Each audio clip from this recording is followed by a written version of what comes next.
بسم الله الرحمن الرحيم. إن هذا القرآن يهدي ويبشر أن لهم أجرا عظيما. صدق الله العلي العظيم. حضرات علماء کرام، طلباء عزیز، معزز اور محترم حاضرین جلسہ اور ہماری اسلامی مائیں اور بہنیں،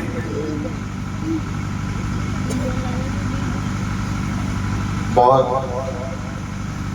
دیر سے آپ لوگ بیٹھے ہیں اور آدمی کی فطرت ہے کہ ہر چیز کی ایک حد ہوتی ہے، اور آپ جو حضرات یہاں تشریف فرما ہیں لائق تعریف ہیں کہ مغرب کے بعد سے آپ لوگ مسلسل بیانات سن رہے ہیں اور اچھی اور بہت قیمتی باتیں آپ نے سنی ہیں۔ مدرسے کے اس مدرسے کا جو جلسہ ہے، یہاں کے ذمہ داروں سے اور اس مدرسے کے لوگوں سے براہ راست میرا کوئی تعلق نہیں۔ میں اپنے بہت عزیز اور چہیتے حضرت مولانا محمد عارف صاحب جو موجود ہیں، ان کی دعوت پر، اور ان کا مجھ سے رشتہ بہت گہرا، بہت قدیم، بہت تعلق ہے، تو ان کی دعوت پر میں حاضر ہوا۔ اور کون اٹھائے جام مسافر رات گزرنے والی، ہم اپنی بھی مجبوریاں سمجھتے ہیں، آپ کی بھی مجبوریاں، اور آپ بھی میری مجبوری سمجھیے۔ جلسے والوں کے اپنے مسائل ہوتے ہیں۔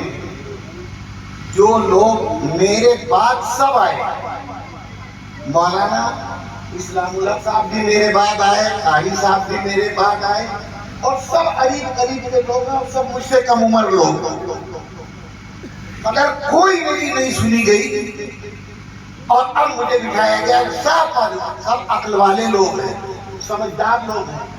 اسد صاحب چلے بھی گئے، ہو سکتا ہے پہنچنے کے قریب، ہو سکتا ہے پہنچ گئے، سمجھدار آدمی۔ قاری صاحب بھی آئے، اطمینان سے کام کر لیا۔ آخر میں مجھے بٹھایا گیا تو، اور مجھے جانا بھی ہے لکھنؤ۔ ایک ہی عنوان، ام المومنین عفت مآب سیدہ عالم عائشہ صدیقہ سلام اللہ علیہا سے ایک صحابی نے پوچھا کہ ام المومنین ہم کو نبی کے اخلاق بتا دیجئے۔ اخلاق اور کردار نبوی، بات اصل میں یہ ہے کہ ہر انسان کی، میں ہوں، آپ ہوں، بڑا ہو، چھوٹا ہو، عہدے دار ہو، منصبدار ہو، مزدور ہو، ہر آدمی کی زندگی کے دو رخ ہوتے ہیں۔ ایک اس کی بیرونی زندگی ہوتی ہے، باہر کی زندگی۔ جیسے میں آپ لوگوں کے سامنے ہوں، اب میں آیا، آپ نے بڑی محبت سے، میری حیثیت سے زیادہ میرا اچھا استقبال کیا۔ چھوٹے چھوٹے بچے تھے، وہ پھول برسا رہے تھے، ان کے دلوں میں آپ نے محبت ڈالی ہے، بڑوں نے ڈالی، وہ بچے مجھے کیا جانے۔ تو ظاہر ہے کہ اگر آپ کے دل میں میری قدر نہ ہوتی، اگر آپ مجھے کچھ اچھا نہ سمجھتے ہوتے تو یہ عزت کیوں دیتے؟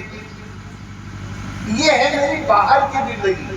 اگر کوئی آدمی، غیر آدمی جس کا مجھ سے کوئی تعلق نہیں ہے، مثلا جیسے ہمارے ڈرائیور صاحب کرائے کی گاڑی سے میں آیا ہوں، وہ ڈرائیور جو ہے پہلی مرتبہ میرا ان کا کبھی سابقہ نہیں رہا، پہلی مرتبہ ان سے سابقہ ہے، مسلمان۔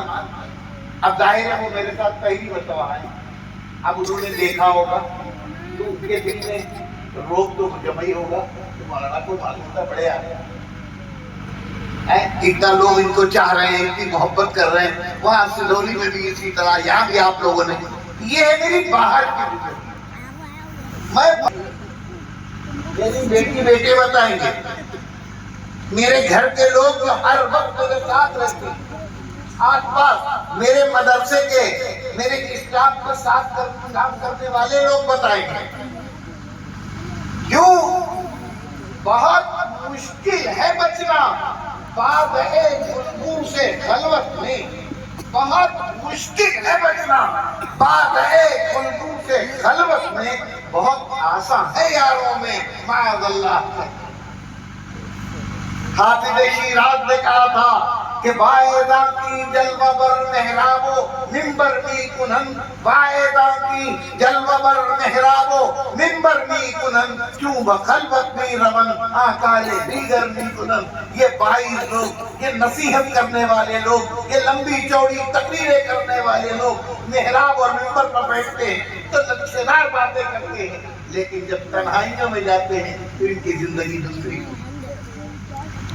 تو ہر انسان کی زندگی کے دور حضرت محمد رسول اللہ صلی اللہ علیہ وسلم خاتم النبیین ہیں، انسانیت کا کامل نمونہ ہیں، رہبر انسانیت ہیں، محسن انسانیت ہیں، محبوب رب العالمین ہیں۔ ان کی ہستی کیا ہے ابتدا بھی بتانے کی انتہا ہی نہیں، ہے ابتدا بھی بتانے کی انتہا ہی نہیں۔ وہ ایک شخص جو سب کچھ ہے بس خدا ہی نہیں، وہ ایک شخص جو سب کچھ ہے بس خدا ہی نہیں۔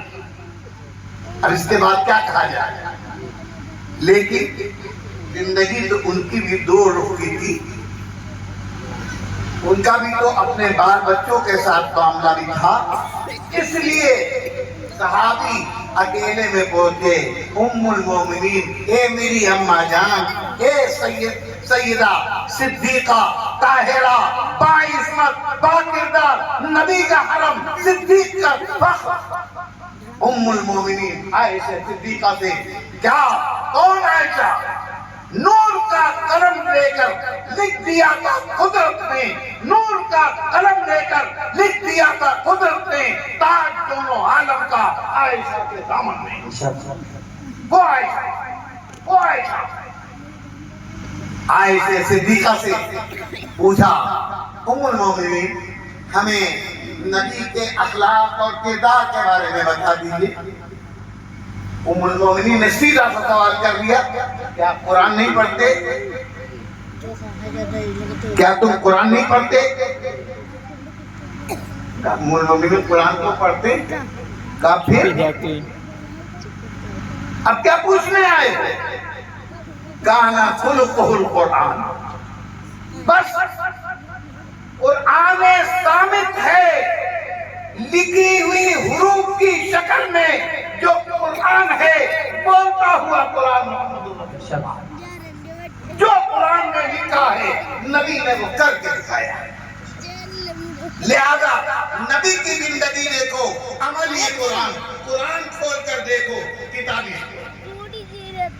کیا پوچھتے ہو؟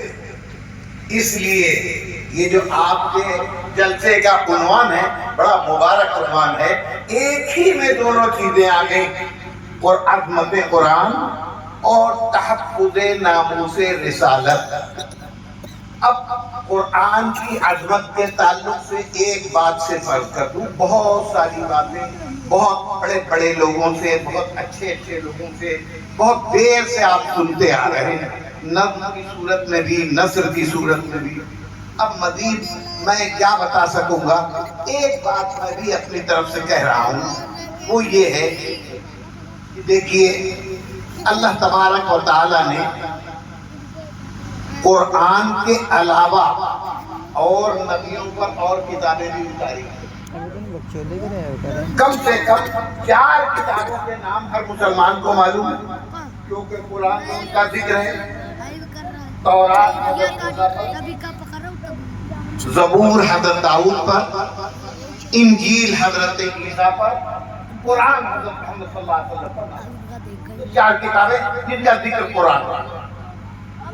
لیکن آج اگر آپ دنیا کے کسی گوشے میں، کسی ملک میں، کسی خطے میں یہ چاہیں کہ وہ تورات آپ کو دیکھنے کو مل جائے یا کوئی پڑھ کر سنا دے جو حضرت موسیٰ پر اتری تھی، تو نہیں ملے گی۔ جی آپ چاہیں کہ زبور، تو میں اپنی بات کہتا ہوں کہ تورات کو تو دیکھا بھی ہے جیسی تیسی ہے، لیکن زبور تو میں نے دیکھی، معلوم نہیں کہیں ہے بھی، پتہ ہی نہیں۔ انجیل تو بھائی ایک کتاب اللہ نے انجیل اتاری، اب لوکا کی انجیل، متی کی انجیل، یوحنا کی انجیل، برناباس کی انجیل، چار تو میرے پاس، ایک کی چار اور پانچ کیسے ہو گئے؟ ایک کتاب اللہ نے اتاری، اور مزے کی بات یہ ہے کہ وہ تو ہم کہہ رہے ہیں کہ لوکا کی انجیل ہے اور برناباس کی انجیل ہے اور متی کی انجیل ہے، وہ انجیل نام کی کوئی کتاب دنیا میں ہے ہی نہیں۔ آپ چاہیں برٹش میوزیم دنیا کا سب سے بڑا میوزیم، جہاں 3 اور 4 ہزار برس پرانی لکڑی موجود ہے، اس کی حفاظت ہو رہی ہے، ہڈی موجود ہے، اس کی حفاظت ہو رہی ہے، اس میوزیم میں بھی آپ چلے جائیں، ان لوگوں کے پاس بھی انجیل نہیں ہے۔ آپ قریب ہے آپ کا شہر لکھنؤ کے، آپ دعا کا گھر، گرجا گھر ہے، آپ چلے جائیے، وہاں کے پادری سے کہیے کہ حضور ہم کو وہ انجیل دکھا دیجیے، تو وہ خود حیرت سے پوچھے کہ انجیل کہتے ہیں، کیونکہ وہ کتاب مقدس کے نام سے یاد ہے، اب انجیل کا نام بھی نہیں تھا۔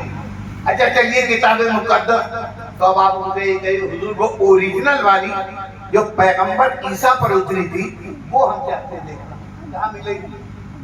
وہ تو ہم کو نہیں ملتا۔ اللہ ہی کی کتاب تورات ہے، اللہ ہی کی کتاب انجیل ہے، اللہ ہی کی کتاب زبور ہے، پھر کیوں نہیں موجود؟ اور قرآن، گھر گھر قرآن۔ ابھی آپ کے سامنے ایک بچہ آیا اور یہ تو بہت بڑا ہے، 8 سال کے اور 10 سال کے بچوں کے سینوں میں اللہ نے قرآن محفوظ کر دیا۔ اور کون بستی جہاں مسلمان رہتے ہوں ایسی ہوگی جہاں کوئی نہ کوئی حافظ قرآن ہے؟ لیکن کیا بات ہے، قرآن اپنی اصلی اور اوریجنل حالت میں کسی ایک لفظ، کسی ایک نقطے، کسی زبر زیر کی تبدیلی کے بغیر بالکل اسی طرح جس طرح حضرت محمد صلی اللہ تعالی علیہ وسلم کے پاس حضرت جبریل لے کر آئے تھے، آج بھی دنیا کی کوئی کتاب نہیں۔ کیا اس میں کچھ آپ کی قابلیت کا دخل ہے؟ کیا اس میں ہماری کچھ قابلیت کا دخل ہے؟ کیا یہ مدرسہ اتنا عمدہ ہے؟ کیا یہ دارالعلوم دیوبند بہت اچھی جگہ ہے؟ کیا قاری صاحب بہت بڑے قابل آدمی ہیں؟ کچھ نہیں۔ آپ کیا ہیں؟ آپ کی صلاحیتیں، آپ کی قابلیتیں ہم تو جانتے ہیں کیا ہے، ہمیں سب معلوم ہے، اپنی اوقات دیکھ لیجیے۔ لیکن یہ اللہ کا نظام ہے۔ اللہ نے تورات اتاری ٹائم باؤنڈ، انجیل اتاری ٹائم باؤنڈ، زبور اتاری ٹائم باؤنڈ، وقت مقرر کر دیا، جب تک اگلی کتاب نہیں آئے گی تب تک اس کی بات چلے گی، جب اگلی کتاب آ جائے گی ختم اس کا راج۔ قرآن جب اتارا گیا تو اللہ نے فیصلہ سنا دیا، جس پیغمبر پر اتار رہے ہیں وہ آخری پیغمبر، اس کے بعد پیغمبری اور نبوت ختم۔ جو کتاب اتار رہے ہیں یہ آخری کتاب، اس کے بعد نہ کوئی کتاب آئے گی نہ کوئی نبی آئے گا۔ اس لیے اللہ نے کہا یہ کتاب صبح قیامت تک رہے گی اور ہم حفاظت کریں گے۔ اِنَّا نَحْنُ نَزَّلْنَا الذِّكْرَ وَإِنَّا لَهُ لَحَافِظُونَ۔ یہ اللہ کا فیصلہ ہے میرے میاں بھائی، آپ کی ہماری کوئی قابلیت کا دخل نہیں۔ اس مجمع میں جو حافظ قرآن بیٹھے ہیں ان کو خوش ہونا چاہیے کہ اللہ نے اپنی تجوری کے طور پر، اپنی سیف کے طور پر ان کے سینوں کو عطا کر دیا اور اس میں قرآن کو محفوظ کر دیا۔